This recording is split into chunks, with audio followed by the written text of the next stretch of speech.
Humanity's outdated ships were laughed at until they crushed the enemy's superfleet admiral. Zexathera's mandibles clicked in amusement as the holographic display showed the approaching human fleet. The insectoid commander of the hegemony's finest armada couldn't suppress what passed for laughter among his species. A series of chittering sounds that echoed through the bridge of his flagship, the inevitable Dominion. "Look at these primitives." He gestured with one of his forearms toward the tactical display. "Their ships are centuries behind our technology. Steel hulls? Projectile weapons? Do they still use combustion engines too?" His officers shared in the mirth. The human vessels appeared laughably archaic compared to the hegemony's sleek energy-based warships, where the alien fleet boasted plasma cannons, shield generators, and hulls made from exotic metamaterials. The human ships looked like relics from a museum, boxy, angular, and covered in what appeared to be crude armor plating. Captain Elena Vasquez stood on the bridge of the UES Defiance, humanity's flagship. Unlike the pristine, sterile environment of hegemony vessels, her bridge was a symphony of controlled chaos. Cables ran along the walls, manual switches and analog gauges dotted every surface, and the air hummed with the vibration of massive diesel generators deep in the ship's bowels. "Admiral, we're receiving their surrender demand," Communications Officer Chen reported, not bothering to hide his grin. "Let me guess," Vasquez replied, checking the mechanical chronometer on her wrist. "Submit or be destroyed." "Close enough, ma'am." Vasquez keyed her comm to broadcast to the entire human fleet. "All ships, this is Defiance. Remember, they think we're stupid. Let's keep it that way. Commence Operation Underdog." Across the human formation, ships that had seemed barely functional suddenly sprang into coordinated action. What the hegemony had mistaken for primitive design was actually deliberate engineering philosophy. Where alien ships relied on sophisticated computer systems that could be hacked, jammed, or overloaded, human vessels operated on principles that were brutally simple and impossibly reliable. The first salvo from the hegemony fleet was devastating, or should have been. Plasma bolts that could melt through energy shields struck human armor and fizzled. The crude-looking plating wasn't steel at all, but a composite of tungsten, depleted uranium, and graphene that had been specifically designed to disperse energy weapons. What looked like rust stains were actually ablative coatings that vaporized under plasma fire, carrying heat away from the hull. Impossible.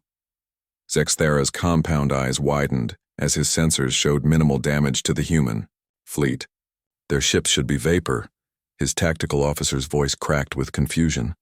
"Admiral, I'm reading massive energy signatures from their vessels, but they're using chemical reactions." The human response was immediate and overwhelming. What the aliens had dismissed as projectile weapons revealed their true nature. Magnetic railguns powered by those primitive generators hurled tungsten rods at significant fractions of light speed. Each round carried the kinetic energy of a small nuclear weapon. The inevitable Dominion shuddered as a railgun slug punched through its shields like they were tissue paper.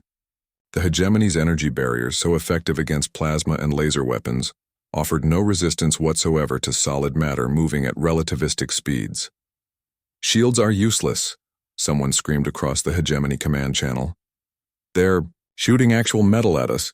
But the humans weren't done demonstrating their primitive technology. Missile tubes that had looked like crude launch systems disgorged swarms of warheads. These weren't energy-based weapons either. They were good old-fashioned nuclear devices, enhanced with antimatter cores that human engineers had jury-rigged, using outdated magnetic containment systems. The beautiful, graceful curves of hegemony ships proved to be a fatal flaw. Their aesthetic designs created weak points that human engineers, raised on a world where everything tried to kill them, had learned to exploit. Each nuclear detonation sent shockwaves through the alien hulls, causing cascading structural failures. Captain Vasquez watched her tactical display with grim satisfaction as hegemony ships began breaking apart. "Funny thing about advanced civilizations," she mused to her bridge crew. "They become so dependent on their technology they forget the basics." Her weapons officer looked up from his manual firing controls. Ma'am, the Hegemony flagship is trying to retreat. Not today. Vasquez toggled her ship-wide comm. Engine room, give me everything she's got. Deep in the Defiance, Chief Engineer. Rodriguez grinned and pushed the throttle forward on engines that would have been familiar to submarine commanders from centuries past. Fusion reactors fed power to electromagnetic drives, but the control systems were mechanical. No computers to hack, no sophisticated electronics to jam. The human fleet surged forward with acceleration that shouldn't have been possible for ships of their size. The secret was that they weren't as massive as they appeared. The bulky exteriors hid honeycomb structures and empty spaces designed to absorb impact, while the real ship was a compact, hardened core.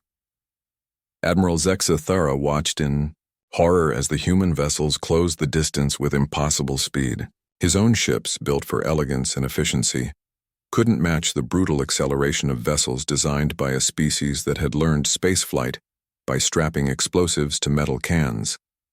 The final engagement lasted less than 10 minutes. Hegemony, ships, their sophisticated systems overloaded and failing, fell victim to weapons that any first-year engineering student could understand. Railguns, missiles, and nuclear warheads, technologies so primitive that the galaxy's most advanced civilization had no defense against them. As the inevitable Dominion drifted powerless, its bridge a maze of sparking conduits and failed displays, Captain Vasquez opened a communication channel. Admiral Zexathara, this is Captain Vasquez of the United Earth Space Navy. Your surrender is accepted. The alien commander's voice was broken, confused. How? Your ships. They're centuries behind ours. Vasquez smiled, though the alien couldn't see it. You're right, Admiral. Our ships are based on old technology. But here's what you missed. Sometimes the old ways work because they've been tested by time. You built your fleet to fight other advanced civilizations. We built ours to survive in a universe that doesn't care how sophisticated you are. She paused, looking out at the stars that humanity had reached despite every obstacle. We learned, a long time ago, that the most elegant solution isn't always the right one. Sometimes you just need a bigger hammer. The Hegemony had learned to fear humanity's advanced technology. They would spend the next century trying to understand how species they had dismissed as primitive had crushed their finest fleet with weapons their own ancestors might have recognized, but they would never truly comprehend the human philosophy. If it's stupid, and it works, it isn't stupid.